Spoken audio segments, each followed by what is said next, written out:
I will never find love. What do I do? Well, the first thing I would say that you should do is understand that you are not alone in that worry. A more common worry could hardly be identified.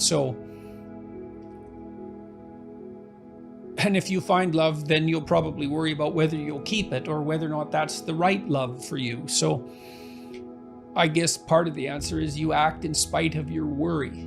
And that's actually the best treatment for your worry. You might be so concerned that you're unwilling to put yourself out there and face rejection. And I would say the best way to overcome fear of rejection is to put yourself in a situation where you get rejected and have that happen to the point where you're not devastated by it. I'm not saying that's easy. And hopefully those attempts will also be punctuated by some success. So I would say, despite your worry, get out there, ask someone for his or her phone number, put up a profile on a dating site, or at least create a profile. Maybe you can wait a week or two to post it, but put some effort into it and get a nice photograph taken. I think, and then you could also ask yourself, are you worried about being alone for the rest of your life too? And that's a good thing to worry about. So you might say, well, that's the same as being worried I'll never find love. But if you let that stop you, then there's this alternative danger, isn't there? That you'll just be alone. So accept the worry as part of the likely content of human existence. And do what you can to make yourself attractive to the people that you wish to be attracted to you, and then put yourself out there, and the probability is quite high that you'll find someone who will love you about as much as you love them, and maybe that'll be good enough. It is hard although it's easier to meet people because there's more ways of meeting them, but the ways of meeting them are more shallow. In my clinical practice, I would say that the rise of the internet dating option has actually overall been good for people who are looking for a partner. Now, there is some speculation and some evidence that it lowers the transaction price of separation and divorce. Because one of the reasons you don't separate or you don't get divorced is you're going to find someone else. And if it's easier to find someone else, then perhaps you're more tempted to sever the relationship. So maybe you lose in one place where you gain in the other. But I think there are different kinds of hard that it is. It's hard for couples to figure out how to manage two careers. It's hard for women to figure out how to get educated and get their career launched at the same time that they're finding a partner and having kids. Because women have this tight time frame, they've got to get a lot done by the time they're mid-30s for sure. And so it's not much time, it's like 15 years really from the time you're an adult. You better get at it. It's not very long. So I think there are new challenges that have arisen that weren't there for previous generations. But previous generations had it hard in other ways.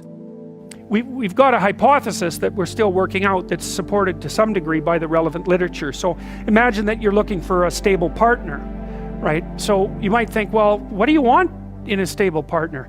And at least in principle, one of the things you don't want is too much mismatch between you and that person on the 5 fundamental dimensions. So for example, if you're really extroverted and you have a really introverted partner, you're going to engage in continual conflict about how much social activity the two of you should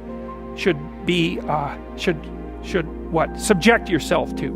And it's very, very difficult for people who widely differ on those dimensions to come to consensus, because it's not just a matter of opinion, right? It's really a matter of different, if you're looking at extremes, of really different types of people.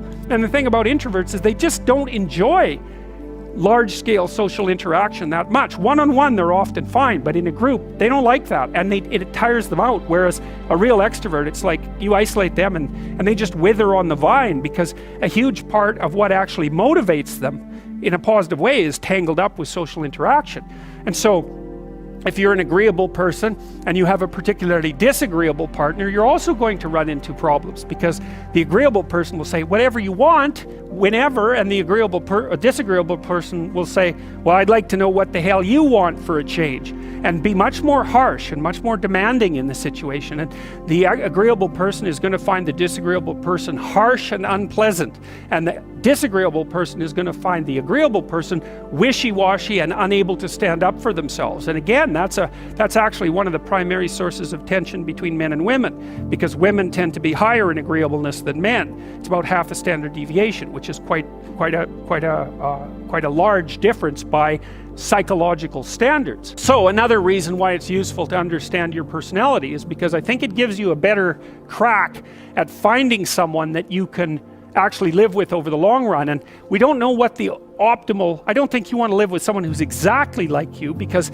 then both of you have the same strengths and weaknesses, and there's a bit of a problem there, right? Because maybe an agreeable person can use a bit of a disagreeable person around them to balance each other out, and vice versa, right? So we don't understand the optimal balance for long-term thriving in a relationship, but I think we do understand the fact that if you're too different in your traits, that where you're different is going to constitute a chronic source of conflict. That's it. There's sacrifices to be made in the short term.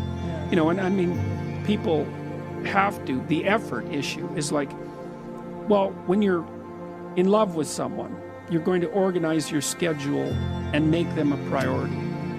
And, you know, that's in some ways a fleeting state, although it's not necessarily as fleeting as people think it is, but whatever. It's obviously a priority. And then you get married and, you know, you kind of get accustomed to having each other around, and then everything else is more important and the relationship drifts to the bottom. And then people get dissatisfied and they start looking for excitement and adventure otherwise. Well, you can't do that. You have to prioritize the relationship. Like, my observation clinically has been, for a couple to maintain their relationship without it deteriorating, they have to spend 90 minutes a week together talking about their lives, about how the house is run, about what they've all been doing, to keep their stories caught up, right? And which is a good thing. You can actually do it. And then they need to spend at least one time having a date, and 2 is better. 1 is necessary, 2 is better. You can't aim for a lot more than that, because, you know, life is very busy, and if it's going to be sustainable, it has to be realistic. But they need to make time for each other twice a week and talk in a non-romantic way, just practically about the domestic economy and about everything that's going on. And that keeps people tied to each other and updated. And so that's sort of your minimal commitment level if you don't want things to deteriorate.